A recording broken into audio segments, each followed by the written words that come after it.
NVIDIA, it's more than just a chip company, right? It's really the engine behind this whole AI revolution.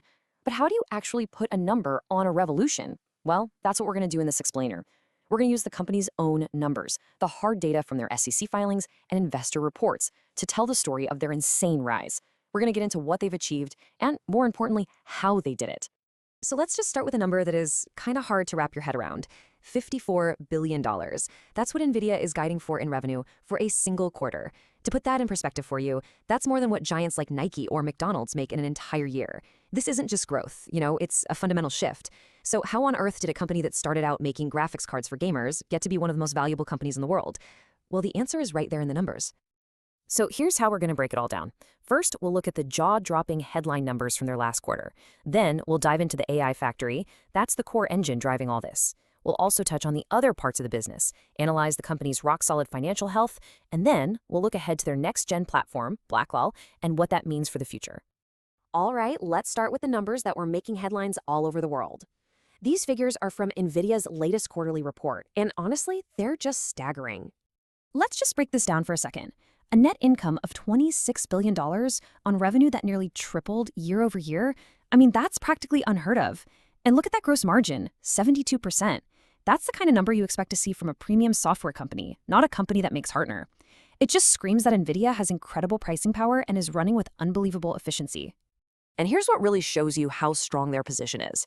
On their earnings call, the management team made it super clear that their blockbuster $54 billion forecast for the next quarter, it doesn't even assume any major shipments to China. Think about that. That means there's a potential $2 to $5 billion upside just sitting there if things get worked out. They're posting these record numbers while basically sidelining a huge market. Okay, so let's move to our second section and see how this all connects. The AI factory engine. This really is the heart of NVIDIA. It's the one segment that is single-handedly fueling this whole generative AI revolution that we're all a part of. This chart pretty much says it all. The data center segment isn't just a piece of their business anymore. It is their business. If you just go back, say, 8 quarters, data center was about 45% of their revenue.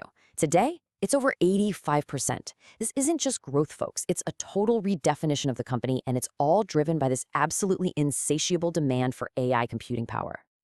And here's the story, straight from the CEO, Jensen Huang. It's not just about selling chips. It's about providing the entire platform, the hardware, the software, the networking, everything companies need to even compete in this AI race. They basically see themselves as the arms dealer for this whole new industrial revolution. So where is all this demand coming from? Well, the world's biggest tech companies, the hyperscalers like Amazon, Google, Microsoft, they're in an all-out arms race to build their AI infrastructure. And this year alone, they're spending a collective $600 billion. A massive chunk of that is going directly to Nvidia for their GPUs.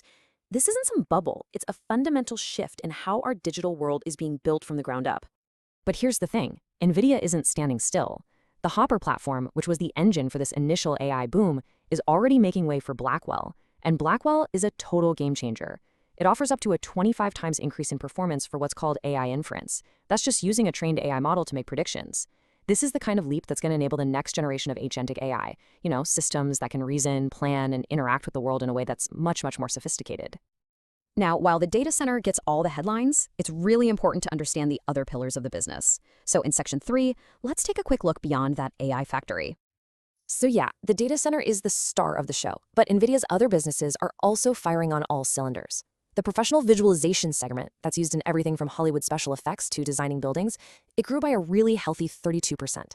And the automotive segment, which is right at the cutting edge of the self-driving car revolution, is up an incredible 69%. These are not just side hustles, they're billion-dollar-plus businesses that are leaders in their own markets. And the reasons why are pretty clear. The GeForce RTX line just continues to dominate high-end gaming. RTX workstations are basically becoming the industry standard for complex design and simulation. And in automotive, their new Thor chip is essentially the brain for the next generation of autonomous cars, a market that is really just starting to take off. This kind of explosive growth can sometimes put a real strain on a company. But that brings us perfectly to section 4, Fortress NVIDIA. Let's dig into the financial bedrock that's supporting this incredible expansion. Okay, so before we show the number, let's do a quick definition of a really key metric, gross margin. In simple terms, this is just the percentage of money a company gets to keep from sales after paying for the direct costs of actually making the product. A high gross margin is a huge, huge sign of pricing power and profitability. And Nvidia's is an incredible 72%. For a company that's primarily hardware, that is an elite software level margin. It tells you they have a product that customers are desperate for and are absolutely willing to pay a premium to get. And what's even crazier is that management said on their call that they're on track to hit the mid 70s. That's just extraordinary. All right, next up, share buybacks. So what's this? It's simply when a company uses its own cash to buy its own stock off the market. Why does that matter to you? Well, it reduces the number of shares floating around, which boosts earnings per share.